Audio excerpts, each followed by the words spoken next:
கம்பஞ்சங்க விழிந்த மாதிரிய கண்ணுக்குள்ள நுழிஞ்சு ஒரு தரிய கொடிய விட்டு குதிச்ச மல்லிகைய ஒரு மொழிய சிரிச்சு பேசறிய வாய் மேல வாய வச்சு வார்த்தைகளை உறிஞ்சு புட்ட விரல வச்சு அழுத்திய கழுத்தில கொளுத்திய வெப்பம் என்னும் போகல அடவும் கூட சிவப்பு இல்லை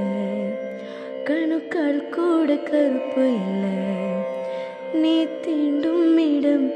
தித்திக்குமே இனி பாக்கி உடம்பு செய்ய வேண்டும் பாக்கியமே